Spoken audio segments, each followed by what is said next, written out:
Olá, caros alunos, bem-vindos a mais uma videoaula. Para encerrar essa série de vídeos falando sobre o tratamento da dor, hoje falaremos sobre o tratamento da dor oncológica. E para exemplificar, traremos o seguinte caso clínico de uma paciente com câncer de mama. A paciente é a DM, uma mulher de 42 anos, graduada, branca, casada, 2 filhos. Há 8 anos ela teve diagnóstico de câncer de mama ductal invasivo com receptor estrogênio positivo. Foi submetida a mastectomia radical com esvaziamento axilar direita, quimioterapia e radioterapia adjuvante. Então ela fez todas as terapias necessárias para a retirada e para a cura desse câncer. Qual a sintomatologia da paciente no momento? Ela procurou a emergência do hospital referindo formigamento e dor no membro superior direito e perda de movimento de pinça com a mão direita. A dor de intensidade crescente, com pobre resposta ao paracetamol, a dipirona e também a outros AINES. O médico solicitou uma tomografia de coluna vertebral, o que evidenciou uma metástase vertebral com destruição do corpo de algumas vértebras e acometimento de tecido subjacente. E a razão da dor que a paciente sentia era justamente em função dessa metástase. A paciente foi então encaminhada ao serviço de dor pelo serviço de oncologia. Na ocasião, ela estava usando fluoxetina, 20 mg por dia, estava usando para tratar uma depressão. Também estava usando codeína, 30 mg, associado ao paracetamol, 500 mg QID, ou seja, 4 vezes ao dia. E estava usando também diclofenac de sódio, 50 mg, BID, que significa 2 vezes ao dia. Na consulta, a paciente referia dor intensa, nível 10, a paciente referia dor do tipo queimação e às vezes um tipo de choque no membro superior direito. Diante dessa situação, foram prescritos 5 mg de morfina 4 vezes ao dia e 10 mg às 22 horas da noite. Também 500 mg de dipirona 4 vezes ao dia, 750 mg de paracetamol 4 vezes ao dia, além de 25 mg de amitriptilina à noite, 200 mg de carbamazepina 2 vezes ao dia, 4 mg de dexametasona também 2 vezes ao dia, 10 ml de óleo mineral pela manhã e metoclopramida no caso de náusea e vômito. No terceiro dia após a consulta, a paciente ligou para o serviço, referindo que a dor continuava sendo de grau 10. A dose de morfina foi então aumentada para 10 mg 4 vezes ao dia e 20 mg antes de dormir. Os demais medicamentos eles foram mantidos como estavam. 10 dias depois, houve uma reconsulta, a paciente retornou para a consulta, queixando-se que a dor persistia sem alívio. A dose de morfina foi então aumentada mais uma vez, agora para 40 mg 4 vezes ao dia e 5 mg de resgate a cada hora se a dor persistisse. O que significa uma dor de resgate? Significa que iria ser administrado nos intervalos entre as doses fixas uma dose de 5 mg se a paciente continuasse sentindo dor e o intervalo entre esses 5 mg poderia ser até de 1 em 1 hora. Na dose de resgate, que é uma dose extra, não se eliminam as doses fixas se mantêm. As doses de resgate elas são para que o paciente ele consiga controlar a dor. 5 dias depois dessa prescrição, a paciente foi trazida à emergência porque apresentava delírios, mioclonias, alucinações, vômitos e não evacuava há 7 dias. Estava usando entre 250 e 300 mg de morfina ao dia há 5 dias sem que a dor aliviasse. Diante dessa situação, optou-se pela rotação de morfina para metadona, uma relação de equivalência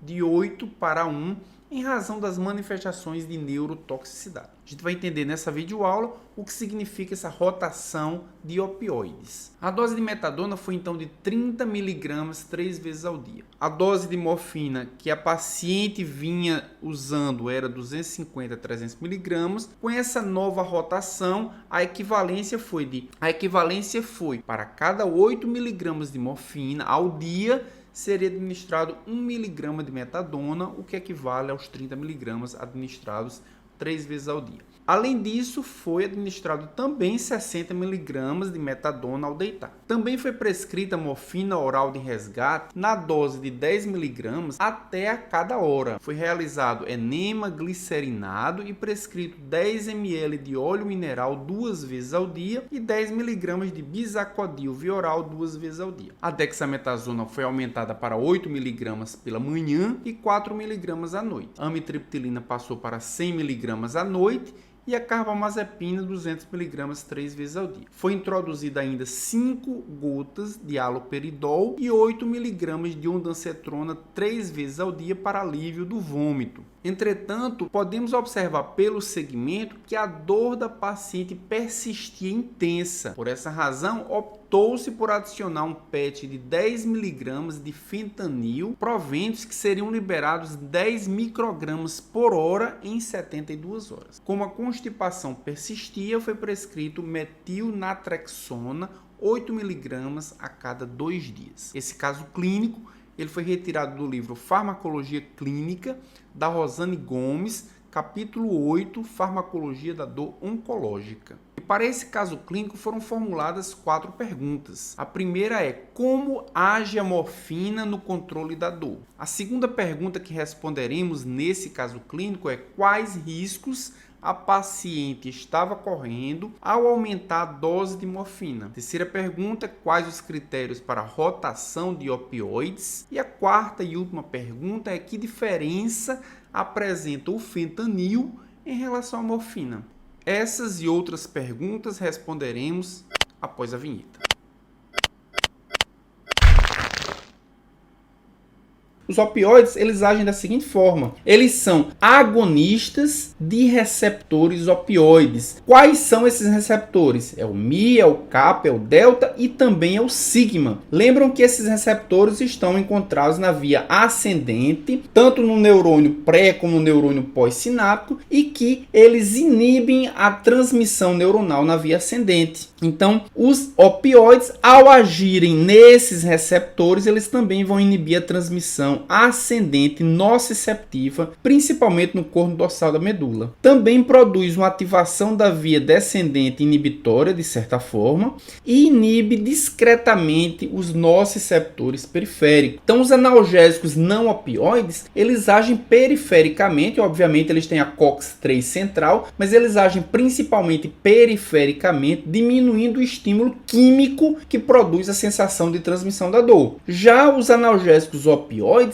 eles cortam a transmissão da dor. Eles inibem a via ascendente da dor. Só que os efeitos, além de analgesia, os opioides também trazem outros efeitos, como sedação, como confusão mental e também alteração de humor. E aí a próxima pergunta é: que efeitos produzem os opioides ao agirem em seus receptores? Se eles agirem nos receptores Mi, Delta, Kappa, que efeitos eles vão produzir? Então, um dos efeitos, obviamente, é a analgesia. Então, nós temos aqui nessa tabela 3 receptores, o Mi, o Delta e o Kappa. O Mi ele é responsável pela analgesia em 3 pontos importantes. Perifericamente, tem receptores Mi periférico, tem receptores Mi na medula espinhal e também tem receptores Mi a nível central, ou seja, supraespinhal. Os receptores Mi estão principalmente a nível supraespinhal. Por essa razão, nós temos o principal efeito da analgesia supraespinhal. Já receptores Delta é responsável principalmente pela analgesia espinhal e os receptores Kappa pela analgesia periférica. Fora a analgesia, todos os outros efeitos são efeitos adversos, como por exemplo depressão respiratória, importante, provocado principalmente por estímulo de receptores Mi, mas também receptores Delta estão envolvidos. Constrição pupilar, que é a famosa miose, também é um efeito de estímulo de receptores Mi, um pouco Kappa. Redução da motilidade do trato gastrointestinal, ou seja, a constipação, efeitos de receptores Mi e Delta. A euforia é um dos principais efeitos responsável pela dependência química. O principal receptor responsável pela euforia é o receptor Mi. Então, agonistas de receptores Mi são aqueles que estão mais envolvidos com a dependência química. A disforia com com os receptores kappa, a sedação, ou seja, o sono, é provocado por estímulo de receptores Mi e receptores kappa, e a dependência física, principalmente por receptores Mi, em função da euforia. Mas então, qual é a seletividade dos opioides por seus receptores? Então podemos ver nessa tabela aqui que a morfina e o fentanil, eles são os principais analgésicos opioides que se ligam em receptores Mi. Então é a morfina e o fentanil que vão provocar analgesia supraespinhal, depressão respiratória, euforia e também dependência física. Muito mais, por exemplo, do que codeína e buprenorfina. Já a etorfina é um opioide que se liga a receptores kappa muito mais do que a morfina e muito mais do que o fentanil. Então a etorfina vai provocar analgesia medular, miose e sedação. A etorfina também se liga a receptores sigma muito mais do que a morfina, do que a codeína, provocando disforia, alucinações, estimulação vasomotora e também respiratória. E a pentazocina e a nalorfina são agonistas de receptores delta responsáveis pela alteração do comportamento afetivo. Lembrando que antagonistas de receptores opioides são apenas os antagonistas de receptores Mi e kappa, sendo Mi naloxona e nalorfina e receptores kappa a naloxona e a naltrexona. Como se classificam os opioides de acordo com a potência? De acordo com a potência, a morfina é considerado um opioide intermediário, na verdade é considerado a referência dos opioides, por isso que ela recebe 1 de potência. Abaixo da morfina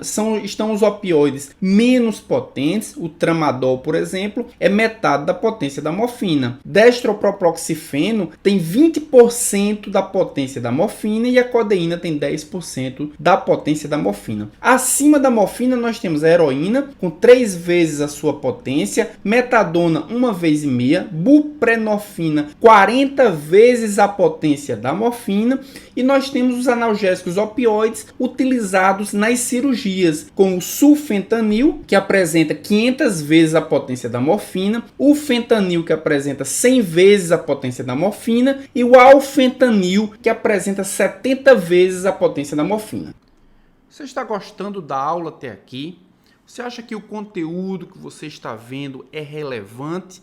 Então assine o canal, compartilhe com outras pessoas esse conteúdo, esse vídeo, e também não deixe de marcar o sininho, pois ele vai te notificar quando tiver novos vídeos. E o que significa doses equivalentes de opioide? Como nós vimos no slide passado, os opioides apresentam potências diferentes. Dessa forma, quando formos trocar um opioide pelo outro na rotação de opioides, precisaremos administrar uma dose equianalgésica que seja equivalente ao opioide que vinha sendo administrado anteriormente para controle da dor. Por exemplo, morfina, a dose de morfina de 30 a 60 mg por via oral é equivalente a 130 mg de codeína por via oral. Isso acontece por quê? Porque a codeína é um opioide mais fraco do que a morfina. Quando comparamos a morfina com a metadona, que é ligeiramente mais potente do que a morfina, vemos que os 30 a 60 mg de morfina por via oral equivalem a 10 a 20 mg de metadona. E a equivalência ela é diferente quando comparamos a via oral e a via parenteral. 30 a 60 mg de morfina equivale a 10 mg de morfina por via parenteral, por via intravenosa. E é importante essa equivalência porque às vezes a rotação de opioide ela pode não necessariamente trocar o opioide, ele pode trocar a via de administração. E ao trocar a via de administração, é necessário que a dose seja equivalente à que vinha sendo usado anteriormente. E nós observamos aqui, na coluna da dose equianalgésica parenteral, a grande diferença que existe entre morfina e o fentanil. No caso clínico, nós observamos que a paciente aumentou a dose de morfina e a dor persistia. E aí o médico trocou a morfina pelo fentanil. Vejam que 10 mg de morfina administrada por via intravenosa equivale a 0,1 a 0,2 miligramas de fentanil administrado por via intravenosa. E nós vimos no slide passado que o fentanil é um opioide muito mais potente do que a morfina. Por essa razão, essa grande diferença de dose equianalgésica.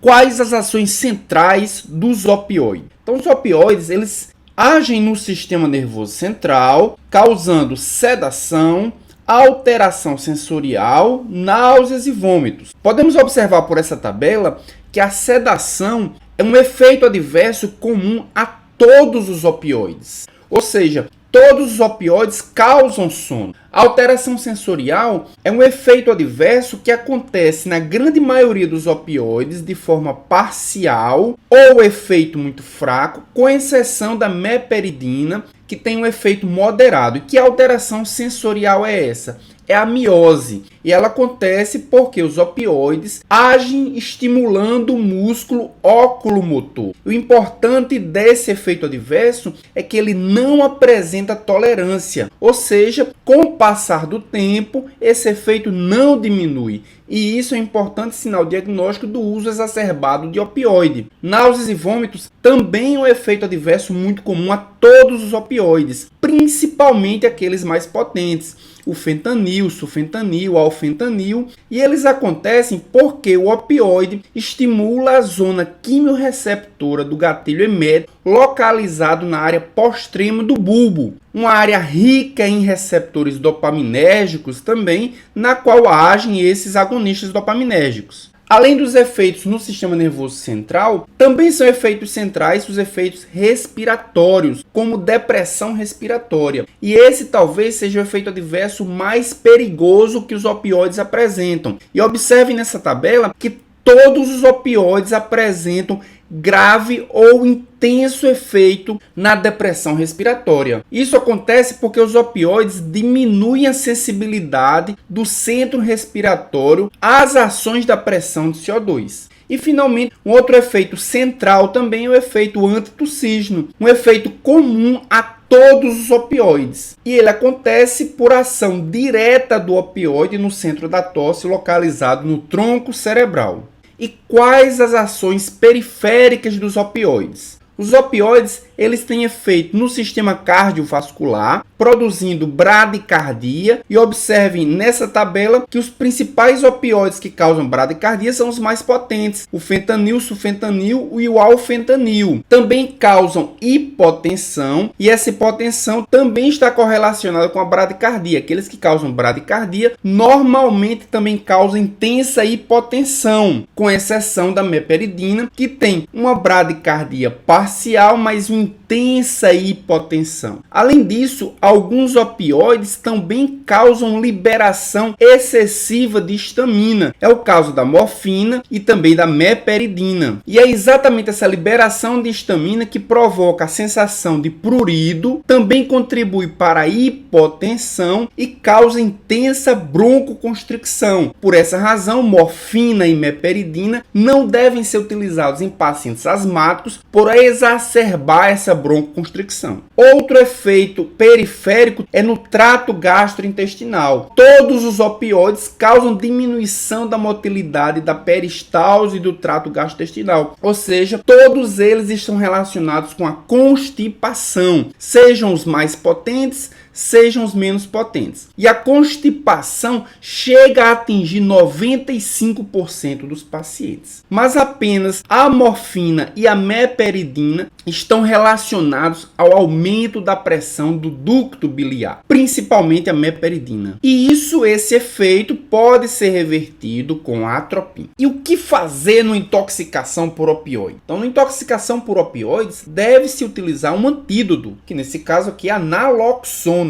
E por que a naloxona é um antídoto para opioide? Porque a naloxona é um competidor competitivo dos opioides. Dessa forma, a molécula livre do opioide não consegue se acoplar ao seu receptor e os efeitos dos opioides diminuem mais rapidamente. O que é tolerância aos opioides? Tolerância é a capacidade que tem o organismo de produzir menos efeitos quando o opioide está ligado ao seu receptor. Então nós temos um gráfico aqui mostrando alguns dos efeitos dos opioides, como euforia, como analgesia, como disforia e hiperalgesia. Então imaginemos que o paciente está usando um opioide para produzir analgesia, para redução da dor. Com o passar do tempo, esse opioide vai perdendo o seu efeito, mesmo não diminuindo a dose, até chegar numa faixa onde a concentração não é mais capaz de abolir a dor. Se a tolerância continuar sem alteração da dose, o que o paciente vai observar é uma hiperalgesia, ou seja, uma piora da dor. Então a tolerância é o que? A diminuição dos efeitos do opioide sem redução da dose. E por que acontece a tolerância? Então a tolerância é um processo que se desenvolve de forma rápida, entre 12 a 24 horas,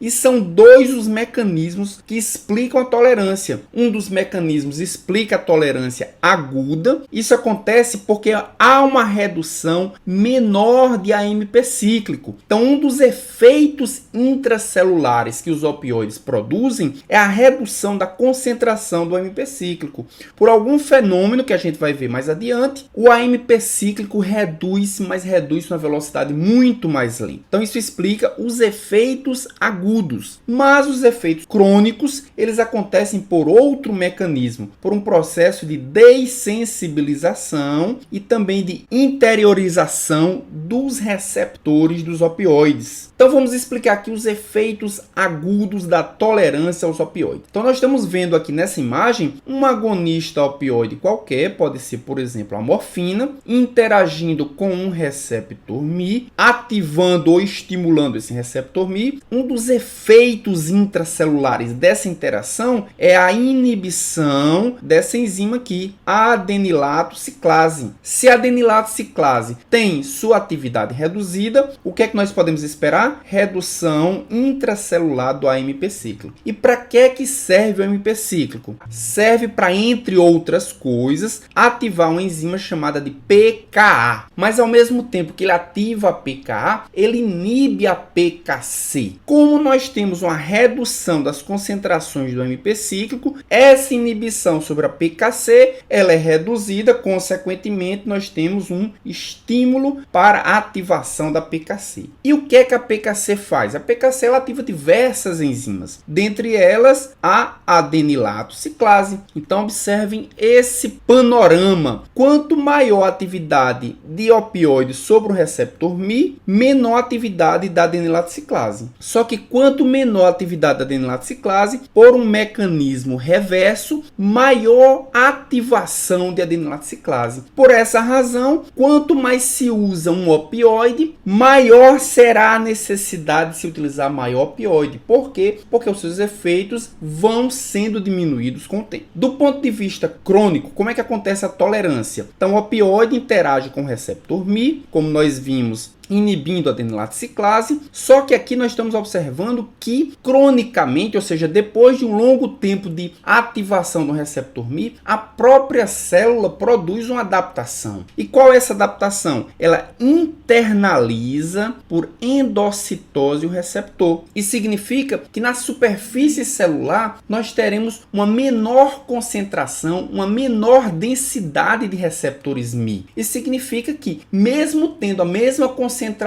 do opioide, nós teremos menos interações porque teremos menor concentração de receptores. Então, a longo prazo, nós teremos uma redução dos efeitos por internalização, por endocitose dos receptores de opioide. Mas os efeitos dos opioides, ele tem o mesmo grau de tolerância? Com certeza não. Alguns desses efeitos têm um elevado grau de tolerância. E o que é que significa um elevado grau de tolerância? Significa que os seus efeitos rapidamente vão diminuir. Em pouquíssimo tempo vão diminuir. Isso acontece, por exemplo, com a analgesia, isso acontece com a euforia, com a disforia, com a confusão mental, com a sedação, também com a depressão respiratória, antidiurese, náuseas, vômitos e com a supressão da tosse. Todos esses efeitos têm elevado grau de tolerância. Todos esses efeitos vão reduzir numa velocidade muito grande. Mas alguns têm grau de tolerância moderado, é o caso da bradicardia.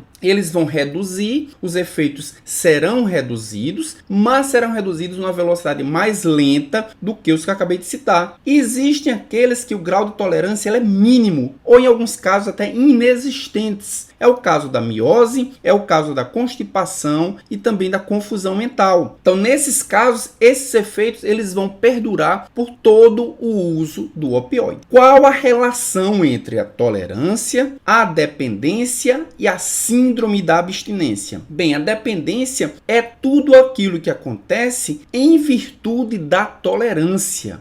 Então, quando diminui-se os efeitos, ou seja, diminui o efeito da analgesia, diminui o efeito da euforia, o que é que vai acontecer? O paciente precisa de uma dose maior. Ele começa a se tornar dependente daquele efeito que está sendo diminuído. E o principal responsável por essa dependência são os receptores Mi, porque são os receptores Mi que têm maior grau de tolerância. Mas existem também fatores psicológicos, socioeconômicos que podem estar envolvidos com a dependência, mas do ponto de vista fisiológico, é a tolerância o principal fator responsável pela dependência aos opioides. Já a síndrome de abstinência acontece quando nós retiramos aquele opioide de forma abrupta. Então vamos relembrar o efeito da morfina. A morfina vai inibir a atividade da adenilaticiclase. A tolerância vai reverter essa inibição, ou seja, há uma necessidade de uma dose maior de morfina. Se há uma necessidade de uma dose maior de morfina, os efeitos produzidos pelo opioide naquela célula são o máximo permitido. Quando a gente retira o opioide, o que é que se observa? Um aumento da atividade. Por quê? Porque os receptores estão ávidos por opioide. São receptores que já chegaram ao seu limite de ativação. Então, quais são os sintomas da síndrome da abstinência? A irritabilidade, a perda de peso, febre, midríase, náuseas, diarreia, insônia e convulsões. E que acontece num período que vai desde essa retirada completa até aproximadamente 3 dias. No primeiro estágio, se observa ansiedade, se observa necessidade pela droga. Isso vai desde a retirada até 8 horas aproximadamente. No estágio 2, que vai de 8 horas até 24 horas. Além da ansiedade, o paciente tem insônia. Então, observe que é um efeito contrário. O opioide causa sedação. A sua retirada causa insônia. Os primeiros distúrbios gastrointestinais, rinorreia, midríase, já que o efeito é miose, a sua retirada é hemidríase e diaforese. E no estágio 3, que vai das 24 horas até aproximadamente 3 dias, você observa taquicardia, então o efeito normal é bradicardia, a sua retirada é taquicardia. Náuseas e vômitos, normalmente se observava constipação, aqui se observa náuseas. Hipertensão, que é o contrário da hipotensão, a diarreia, febre, calafrios, tremores, convulsões e espasmos musculares. O que fazer para reverter a síndrome da abstinência por opioides? Ou seja, o paciente retirou completamente o opioide, está tendo síndrome de abstinência, o que é que a gente faz para reverter? Se administra metadona. Mas metadona é um opioide. Como é que a gente vai reverter a síndrome de abstinência administrando um opioide? Já que é o opioide que causa a síndrome de abstinência. A lógica disso é porque a metadona, apesar de ser semelhante à morfina, ela apresenta um menor efeito sedativo e apresenta um tempo de meia-vida muito mais longo do que a morfina. Por isso, ele causa menos dependência e também causa uma síndrome de abstinência menos severa. Ou seja, você administra um fármaco que vai produzir ativação de receptores opioides, mas sem a intensidade que a morfina produziria, por exemplo. Chegou a hora de entendermos o que significa essa rotação de opioide. Então, o opioide, a rotação de opioide,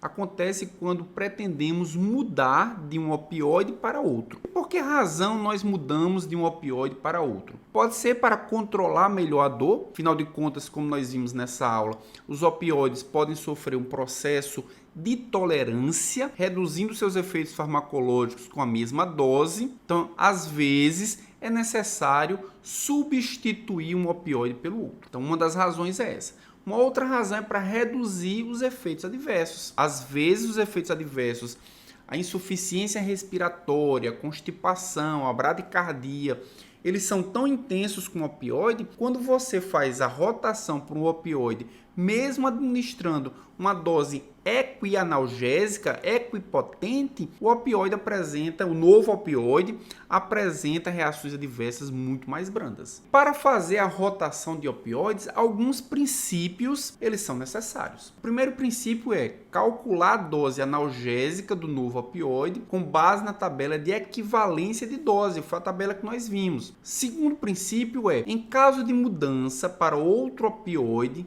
que não seja fentanil e não seja metadona, calcular nova dose 25 a 50% mais baixa do que encontrada na tabela de equivalência. No caso da metadona, essa redução é ainda maior porque existe grande variabilidade de efeitos farmacológicos. Quando for trocar morfina pela metadona, que foi o que aconteceu no caso clínico apresentado, a redução chega a 75 a 90% da dose equivalente apresentada na tabela. Na mudança para metadona, para indivíduos usando doses altas de opioide, equivalente a 100 mg por dia de morfina, que não foi o caso, deve haver cautela na conversão de doses de metadona de 100 mg ou mais por dia. Considerar internação e monitoramento seriado por eletrocardiograma. Se for fazer a rotação de opioides da morfina com doses muito altas, a metadona também terá uma dose muito alta. Por isso, deve-se considerar que o paciente fique internado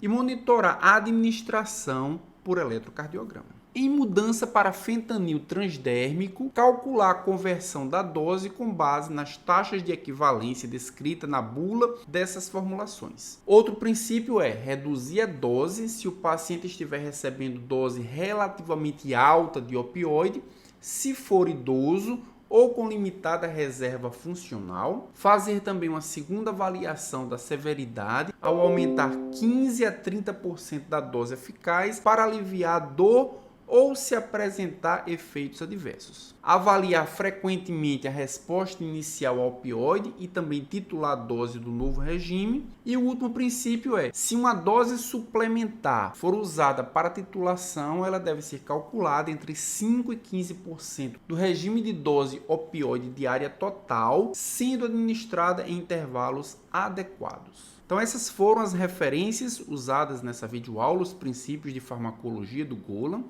também a farmacologia clínica da Rosane Gomes, farmacologia ilustrada e a farmacologia clínica do Dani Fuchs. Se vocês quiserem me seguir nas redes sociais, estão algumas delas, lá podemos trocar uma ideia, podemos ampliar toda a discussão que iniciamos nessa videoaula. Até a próxima videoaula.